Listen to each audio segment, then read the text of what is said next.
Morning students, welcome to the class 9th lecture 4 of motion. Enjoy and study physics with Sachin sir.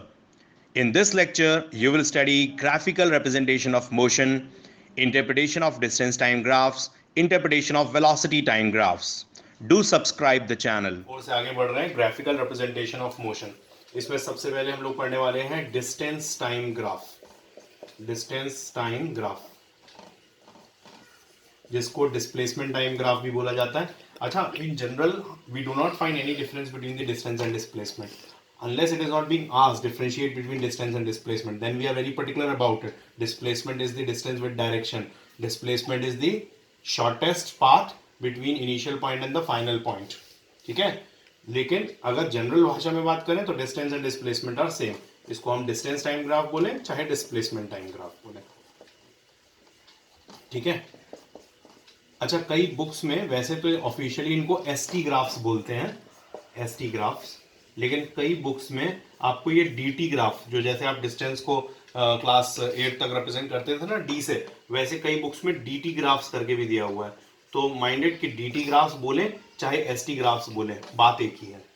ठीक है, mainly सही word जो है वो ST graphs ही है, क्योंकि अब हम लोग डिस्टेंस और डिस्प्लेसमेंट को एस से रिप्रेजेंट करते हैं. बट डीटी ग्राफ्स भी कई बुक्स में दिया हुआ है, तो कीप एक्सेप्टिंग दिस ऑल्सो कि अगर डीटी ग्राफ लिखा है तो भी वहां पर बात डिस्टेंस टाइम ग्राफ या डिस्प्लेसमेंट टाइम ग्राफ की ही की जा रही है.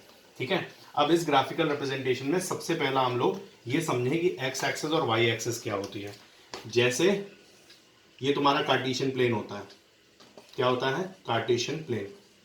इस कार्टेशियन प्लेन में ये एक्स एक्सिस, ये एक्स डैश एक्सिस, ये उसका ओ ओरिजिन पॉइंट, ये इसकी वाई एक्सिस, ये वाई डैश, ये पूरी वाई एक्सिस कहलाती है, जिसका ऊपर upper part positive side Y और नेगेटिव साइड आपकी वाई डैश कहलाती है. इसकी पॉजिटिव साइड एक्स कहलाती है, नेगेटिव साइड जो है एक्स डैश कहलाती है. ओ से लेके एक्स डैश ये नेगेटिव होते हैं. अगर हम इनको वैल्यूज रिप्रेजेंट करें तो यहाँ 1, यहाँ 2, यहाँ 3 ऐसे जाएगा, और यहाँ -1, -2 है ना, -3 ऐसे जाएगा इक्वल दूरी पे.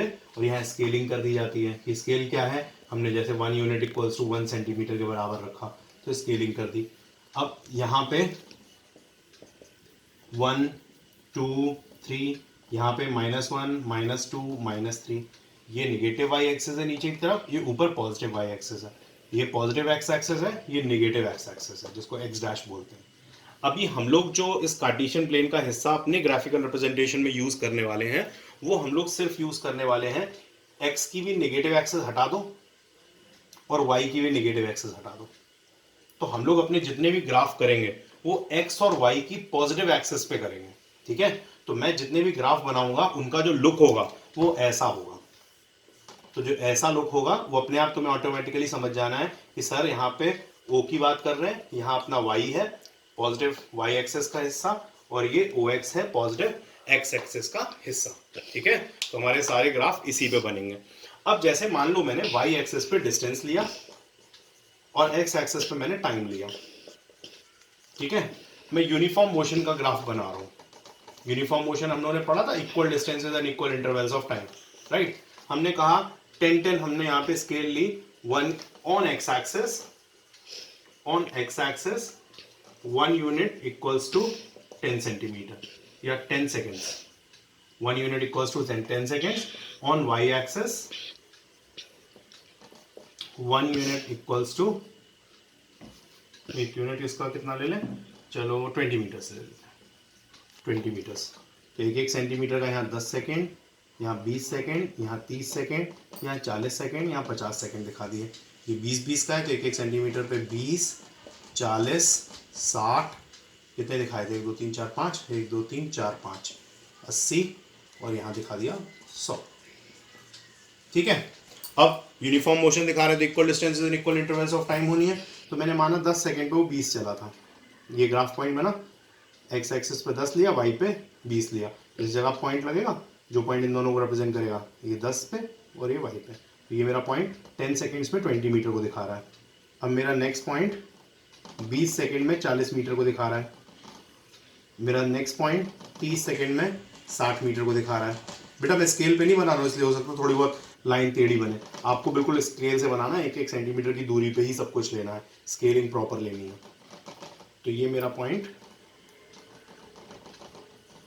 और ये मेरा 50 सेकेंड वाला पॉइंट 100 मीटर दिखा रहा है। अब अगर इनमें सारे पॉइंट्स को जीरो से लेके ज्वाइन कर दूं तो आप देखो एकदम स्ट्रेट लाइन बन रही है और ये स्ट्रेट लाइन मेरी यूनिफॉर्म मोशन का ग्राफ शो कर रही है। अब मैं हर बार आपको ये यूनिट्स लेके नहीं मारूंगा, आपको स्केलिंग अपने हिसाब से चुननी है। जब कोई क्वेश्चन में जैसी स्केलिंग दी होगी आपको उसके अकॉर्डिंग स्केलिंग करनी पड़ेगी। अभी ये स्केलिंग आपको अपनी कॉपी में प्रॉपरली ड्रॉ कर लेना, यूनिट आपकी मर्जी है चाहे जैसे लो, ठीक है। तो ये यूनिफॉर्म मोशन का ग्राफ हो गया। अब बेटा मैं इसको नॉन यूनिफॉर्म मोशन के लिए इस ग्राफ को यूज करने वाला हूँ। मैंने स्केल सेम रखी है, कोई चेंजेस नहीं करे। मैं पहले 10 सेकेंड्स में इसको 40 मीटर दिखा रहा हूँ, तो 10 सेकेंड्स में 40 मीटर पे पहुंच गया, ठीक है। फिर मैं 20 सेकेंड्स में 45 पे दिखा रहा हूँ, ये 50 होगा, इसके बीच में 45 होगा।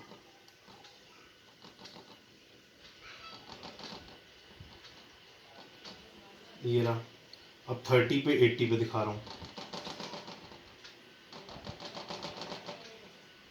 और 40 पे 85 पे दिखा रहा हूँ, ये 90, ये बीच का 85 हो जाएगा। और 50 पे मैंने 100 पे दिखा दिया। ज़रूरी नहीं है कि सेम एंड करता, मैं 100 पे करता, मैं कम ज़्यादा भी कर सकता था। सेम ग्राफ मैंने यूज़ कर लिया, इसलिए ऐसा कर दिया। अब सारे पॉइंट्स को अगर मैं मिलाऊं तो देखो कैसा ग्राफ बन रहा है। ये ये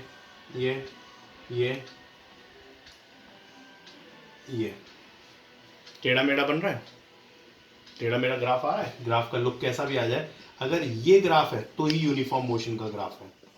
और अगर ग्राफ जरा सा भी ऐसा है, ऐसे गया ऐसे गया ऐसे गया ऐसे गया, टेढ़ा मेढ़ा हुआ, तो इसका मतलब वो नॉन यूनिफॉर्म मोशन का ग्राफ है। तो डिस्टेंस टाइम ग्राफ में यूनिफॉर्म मोशन और नॉन यूनिफॉर्म मोशन, ये दो तरह के ग्राफ्स हम लोगों ने पढ़े। ओके, अब ये नॉन यूनिफॉर्म मोशन का समझ में आ रहा है ना, बस स्ट्रेट लाइन नहीं है, सेम टाइम इंटरवल्स पे डिफरेंट डिफरेंट डिस्टेंसेस ले लिए, तो इस ग्राफिक आउट पे रिप्रेजेंट कर दिए। अब here after I will be drawing simple graph without any scale. Scale तो मैं अपने आप समझनी है, किसी क्वेश्चन में स्केल रिक्वायर्ड होती है, किसी क्वेश्चन में स्केल रिक्वायर्ड नहीं होती है। अब हम लोग जो करने वाले हैं इसमें इंटरप्रिटेशन ऑफ ग्राफ करने वाले हैं।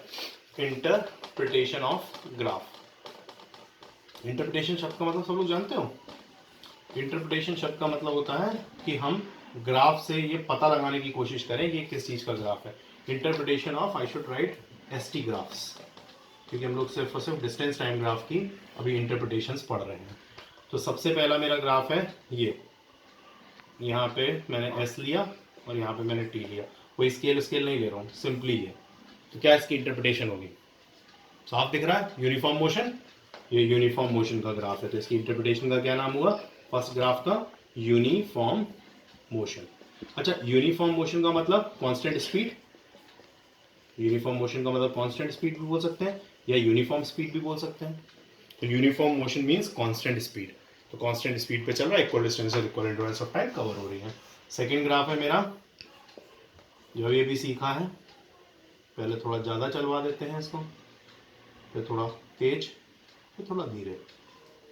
तो ये ग्राफ क्या शो कर रहा है, एस टी ग्राफ ही है सारे, एस और टी। एस हर बार मैं वाई एक्सेस पे लूंगा, टी हर बार एक्स एक्सेस पे लूंगा, क्योंकि जनरल मेथड यही है। इंटरचेंज किया जा सकता है बट इन जनरल एस हमेशा वाई एक्सेस पे और टी हमेशा एक्स एक्सेस पे लिया जाता है।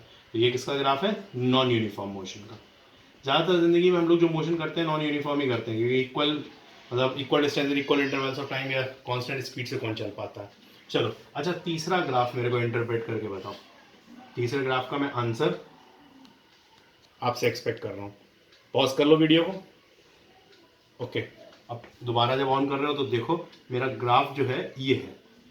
इनफैक्ट अब पॉज करो, अब पॉज करो और सोचो ये इंटरप्रिटेशन इस ग्राफ की क्या होगी। ओके, अब इंटरप्रिटेशन होगी इस ग्राफ की, यहाँ पे टाइम तो बढ़ रहा है लेकिन डिस्टेंस जहां है वहां का वही है, तो इसका मतलब बॉडी एट रेस्ट। ये ग्राफ हमें शो कर रहा है बॉडी एट रेस्ट, क्योंकि टाइम जो है वो बढ़ता जा रहा है लेकिन डिस्टेंस नहीं बढ़ रहा है। ठीक है, ये हमारा थर्ड ग्राफ हो गया। अब अच्छा, इसका फोर्थ ग्राफ हम लोग का इंटरप्रिटेशन का। फोर्थ ग्राफ में मैं क्या करने वाला हूं कि मैं आपको डिस्टेंस टाइम ग्राफ में ये गया मैं और ये बाहर आ गया। बताओ ये ग्राफ क्या कर रहा है, फिर पॉज कर लो वीडियो को। चलो पॉज खोला, अब देखो यहां से लेके यहां तक यूनिफॉर्म मोशन करता हुआ गया और यूनिफॉर्म मोशन तक उसने सर्टेन डिस्टेंस कवर किया और यहां से यहां वापस आया तो उसका डिस्प्लेसमेंट जीरो हो गया। तो है तो ये यूनिफॉर्म मोशन का graph, uniform motion, but displacement becomes zero, displacement becomes zero, displacement zero हो गया क्योंकि उसका इनिशियल पॉइंट वाई एक्सिस पे भी ओ ऑरिजिन पे ही है, जीरो पे ही है, और फाइनल पॉइंट भी ओ ऑरिजिन पे ही है। टाइम बीत गया है, बस जो उसकी ट्रैवलिंग है वो सारी एक्स एक्सिस पे ट्रैवलिंग है, एक्स एक्सिस हमारी टाइम एक्सिस है, तो टाइम तो उसका यहाँ से यहाँ यूनिफॉर्म मोशन करके जाने में भी कुछ टाइम बीत गया होगा, और फिर उसके बाद किसी एक टाइम पे वो वापस भी आया यूनिफॉर्म मोशन करता हुआ, लेकिन उसका वाई एक्सिस पे जो ट्रैवलिंग थी वो जीरो हो गई, वो जहां था वापस वहीं पहुंच गया। तो है तो यूनिफॉर्म मोशन दोनों ही केस में, यहां से यहां तक भी, यहां से यहां तक भी, ए टू बी भी और बी टू सी भी, लेकिन डिस्प्लेसमेंट फाइनली जीरो हो गया। अब मैं इंटरप्रिटेशन ऑफ वीटी ग्राफ बोलने जा रहा हूँ। वीटी ग्राफ क्या है? स्पीड टाइम ग्राफ या वेलोसिटी टाइम ग्राफ्स। मैंने 4 खांचे बना लिए एक्स और वाई के, ठीक है। अब इसमें ग्राफ का जो मेन पॉइंट है वो बनाने जा रहा हूँ। सबसे पहला मेरा ये वाला ग्राफ, दूसरे नंबर वाला मेरा सेम वैसे ही लुक में टेढ़ी मेढ़ी लाइन, ठीक है। तीसरा वाला मेरा ग्राफ सेम, उसमें क्या बनाया था, ये वाला लुक, और जो डी टी ग्राफ में बनाए थे यानी एस टी ग्राफ्स में, और चौथा वाला मेरा ये वाला लुक, ठीक है। मैंने चारों सेम ग्राफ्स फिर से बना दिए हैं, लेकिन इंटरप्रिटेशन चारों की अलग होगी। जरा वीडियो पॉज करो और उसके बाद चारों की इंटरप्रिटेशंस एक्सपेक्ट करो, ठीक है। ओके, अब पॉज हटा दो। अब पॉज हट गया। अब पॉज हटाने के बाद तुम यहाँ पे इसको वीटी ग्राफ को एनालाइज करो।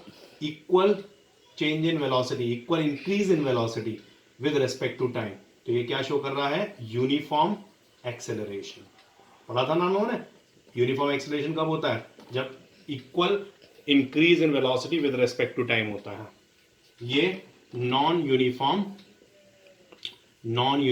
एक्सेलरेशन। ये नॉन यूनिफॉर्म एक्सेलरेशन क्यों है? क्योंकि डिफरेंट वेलोसिटीज के चेंजेस आ रहे हैं same time intervals. Time intervals तो सेम हम लोग लेते ही हैं, ये ऑब्जर्वेशन हमारे ऊपर है। अच्छा, ये ग्राफ एसटी के केस में बॉडी एट रेस्ट शो कर रहा था, लेकिन इसके केस में ये क्या शो करेगा? ये शो करेगा आपका constant velocity. Very important graph, ये कांस्टेंट वेलोसिटी शो करता है और इसी को यूनिफॉर्म मोशन भी कहते हैं। अब तुम कहोगे सर उसमें यूनिफॉर्म मोशन इस तरह का लुक था। हाँ, एसटी ग्राफ का ये वाला ग्राफ लुक इक्वल डिस्टेंस और इक्वल इंटरवल्स ऑफ टाइम दिखा रहा था, तो यूनिफॉर्म मोशन दिखा रहा था। लेकिन वीटी ग्राफ में ये क्या शो कर रहा है कि एक फिक्स वेलोसिटी पे with the time body move कर रही है। यहाँ कोई बॉडी रेस्ट में नहीं है, कोई ना कोई इसकी वेलोसिटी ऑलरेडी अचीव्ड है और उस अचीव्ड वेलोसिटी पे ही वो लगातार चल रही है। जैसे 60 किलोमीटर पर आवर तो 60 किलोमीटर पर आवर पे चल रही है। तो कांस्टेंट वेलोसिटी और यूनिफॉर्म मोशन, ये तो इस ग्राफ के एक्स्ट्रा फीचर मैंने तुम्हें एसटी ग्राफ से रिलेट कर दिया। लेकिन इस ग्राफ का जो सबसे इंपॉर्टेंट एक्सेलरेशन के टर्म्स में आपको आंसर करना है, वो आंसर करना है जीरो एक्सेलरेशन का ग्राफ। क्या आंसर करना है? जीरो एक्सेलरेशन का ग्राफ। याद है ना, जब कांस्टेंट वेलोसिटी होती थी तो जीरो एक्सेलरेशन होता है। तो ये ग्राफ जीरो एक्सेलरेशन का ग्राफ है। और एक बात याद रखना, एक्सेलरेशन शब्द का उपयोग हम लोग सिर्फ वीटी ग्राफ में करते हैं, कभी भी एसटी ग्राफ में एक्सेलरेशन शब्द का प्रयोग नहीं होता, क्योंकि ST graphs, distance time graphs जो होते हैं वो वेलोसिटी को रिप्रेजेंट करते हैं, और जो वीटी ग्राफ्स होते हैं वो एक्सेलरेशन, उनका जो स्लोप है, this is called slope of the graph. क्या कहलाता है? स्लोप। तो ये जो स्लोप वर्ड है ये इस लाइन के लिए यूज किया जाता है। तो ये स्लोप ऑफ द ग्राफ जो है वो एक्सेलरेशन को रिप्रेजेंट करता है। तो इसलिए वीटी ग्राफ में एक्सेलरेशन आंसर में जरूर आना चाहिए। या कांस्टेंट वेलोसिटी और यूनिफॉर्म मोशन अगर लिख रहे हो तो साथ में आप ये भी बताओगे कि ये जीरो एक्सेलरेशन का ग्राफ है। ओके, और फोर्थ वाला ग्राफ क्या शो कर रहा है? वंस अगेन यहां से ए टू बी ये शो कर रहा है uniform acceleration. A to B show कर रहा है यूनिफॉर्म एक्सेलरेशन, और बी टू सी क्या शो कर रहा है? यूनिफॉर्म मुंह से वर्ड निकालो, यूनिफॉर्म रिटार्डेशन। ये यूनिफॉर्म रिटार्डेशन को शो कर रहा है, ये यूनिफॉर्म रिटार्डेशन को शो कर रहा है, क्योंकि यहां ए टू बी में वेलोसिटी का इंक्रीज होता चला जा रहा है, पीक पे पहुंची। बी टू सी में यहां वेलोसिटी रिड्यूस होती चली जा रही है और वेलोसिटी कम होते होते वापस जीरो पर पहुंच गई है। तो रिटार्डेशन करता हुआ हो गया है, और जो रिटार्डेशन हो रहा है वो भी यूनिफॉर्मली हो रहा है। जो रिटार्डेशन हो रहा है वो भी यूनिफॉर्मली हो रहा है। तो ये चारों ग्राफ बिल्कुल अलग होते हैं वीटी और एसटी के जो इंटरप्रिटेशंस हैं। ग्राफ का लुक आप देखो, ऑलमोस्ट सेम मैंने चारों ग्राफ बनाए हैं। जो 4 ग्राफ मैंने एसटी ग्राफ में बनाए थे वही 4 ग्राफ वीटी ग्राफ में बनाए हैं। अब चारों को अलग अलग अपनी कॉपी में उस 4 को भी बनाओगे, इस 4 को भी बनाओगे, ठीक है। मैं वीडियो 4 में और वीटी ग्राफ्स आपको दे रहा हूं। इंटरप्रिटेशन ऑफ वीटी ग्राफ्स चल रहा था, 4 हो चुके थे वीडियो 3 में। अब ये 5, 6, 7, 8 मैंने वीटी के लिए बनाए हैं। आपको एसटी ग्राफ्स में इसको अपने आप इंटरप्रेट करना है, ठीक है। ये पार्ट ऑफ होमवर्क है और ये सब कॉपी में प्रॉपरली बनाकर, प्रॉपर स्केल से, कायदे से बनाकर आप होमवर्क में मुझे सेंड करेंगे। अच्छा, interpretation of VT graph, 5th वाले की इंटरप्रिटेशन, 6th वाले की, 7th वाले की, 8th वाले की अपने आप पहले कर लीजिए, वीडियो पॉज कर दीजिए। ओके, अब वीडियो पॉज हटा गया। अब मैं इनके आंसर्स डिक्लेयर कर रहा हूं। अपने आप जो सोच लिए मैच करना सही है कि गलत है। पहला ए टू बी, यहां पे यूनिफॉर्म एक्सेलरेशन है। B to C zero acceleration है। C to D uniform retardation है। A to B uniform acceleration, B to C zero acceleration और सी टू डी आपका यूनिफॉर्म रिटार्डेशन, ठीक है। C to D uniform retardation हो रहा है। 6th ग्राफ क्या है? ये इम्पॉसिबल ग्राफ है। क्यों इम्पॉसिबल निकला ये ग्राफ? इसलिए इम्पॉसिबल निकला क्योंकि देखो यहाँ पे टाइम वापसी हो रहा है। टाइम मशीन में थोड़ी बैठे हैं जो टाइम वापस हो जाएगा। यहाँ के बाद इस हिस्से के बाद ग्राफ में टाइम रिवर्स हो रहा है और टाइम की रिवर्सिबिलिटी पॉसिबल नहीं है, तो ये इम्पॉसिबल ग्राफ का हिस्सा था। ये ग्राफ क्या है? यहाँ पे देखो इनिशियल वेलोसिटी बहुत हाई है और जब इनिशियल हाई होती है और फाइनल जीरो हो जाती है। अब वाई एक्सिस के टर्म्स में देखो, टाइम तो एक्स एक्सिस का तो टाइम तो हमेशा चलता ही रहेगा। टाइम तो किसी जगह पे रुकना कभी है ही नहीं, है ना टाइम वापस हो सकता है ना रुक सकता है। तो जो आपका 7th वाला ग्राफ है, उस 7th वाले ग्राफ में यहां आपको एक इनिशियली हाई वेलोसिटी में था ऑब्जेक्ट और फाइनली जीरो पे पहुंच गया, तो ये यूनिफॉर्म रिटार्डेशन का ग्राफ है। और ये नॉन यूनिफॉर्म रिटार्डेशन का ग्राफ है। किसका ग्राफ है? नॉन यूनिफॉर्म रिटार्डेशन का ग्राफ है, क्योंकि इनिशियली वेलोसिटी हाई थी और फाइनली जीरो पहुंच रही है, लेकिन अलग अलग टाइम इंटरवल्स पे ये वेलोसिटी पहुंच रही है। अच्छा, ये यहाँ इतने हिस्से में कोई स्ट्रेट लाइन नहीं है, ये हल्का सा कर्व होती हुई आ रही है, क्योंकि स्ट्रेट फॉल नहीं हो सकता कि टाइम रुक जाए और कोई चीज नीचे गिर जाए, ये भी पॉसिबल नहीं है। तो टाइम का तो बढ़ते रहना हर ग्राफ का कंपल्शन है। अच्छा, ये चारों ही ग्राफ तुम अपने आप बनाना डीटी ग्राफ, और जो डीटी ग्राफ तुम्हारा इसका इंटरप्रिटेशन है वो मुझे इमेज में अलग से टैग करके भेजना। सर डीटी ग्राफ 5, 6, 7, 8 का मैंने इंटरप्रिटेशन लिखा है, देखें तुम लोग क्या इंटरप्रेट करते हो इन्हीं सेम ग्राफ लाइंस पे जब ये एसटी ग्राफ के रूप में बने। एसटी बोले या डीटी बोले, ठीक है, डोंट गेट कंफ्यूज एवर। अच्छा, अब ये 9th अगर मैंने ग्राफ बनाया तो इस ग्राफ के बारे में तुम क्या कहोगे? ये 9th वाला भी तुम लोग बनाना। मैंने ये ग्राफ बनाया तुम्हारा ये एंड ये, A to B and B to C. A to B तो यूनिफॉर्म एक्सेलरेशन दिख रहा है, लेकिन बी टू सी इम्पॉसिबल है, क्योंकि बिना किसी टाइम के बीते अचानक से कोई वेलोसिटी जीरो पे भी नहीं आ सकती। भले स्लाइटेस्ट टाइम लगे, ये परपेंडिकुलर कभी नहीं हो सकती। स्लाइटेस्ट टाइम लगे, हल्का सा टेढ़ी हो जाए चलेगा, है ना। बिल्कुल मिनिमम ऑफ टाइम पे तो ये पॉसिबल है, लेकिन नो टाइम पर ये पॉसिबल नहीं है। अच्छा, मैंने अगर 10th ग्राफ एक बनाया, 10th ग्राफ में वापसी नहीं, बच्चे जान चुके हैं कि वापसी नहीं होता है।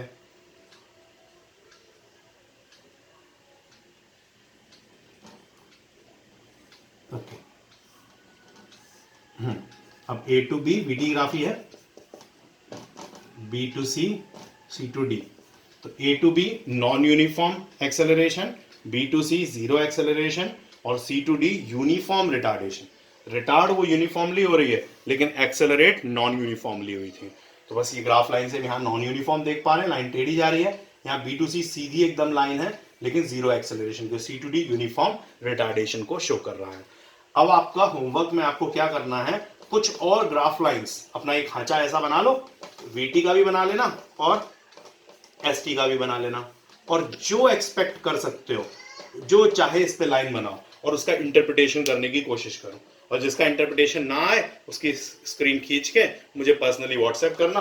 अगर मुझे अच्छा लगेगा, हाँ लॉजिकल लगेगा, तो उस केस में मैं पूरे ग्रुप पे उसको बता दूंगा, ठीक है, जिसका भी कोई लॉजिकल लगेगा। वरना तुम्हें तुम्हारी क्यूरियोसिटी जरूर शांत करूंगा। तो जो चाहे लाइन वीटी और एसटी के खांचे बना के एक्स एक्सिस और वाई एक्सिस के उस पर कोई भी ग्राफ लाइन स्लोप बनाओ और उस स्लोप को इंटरप्रेट करने की कोशिश करो।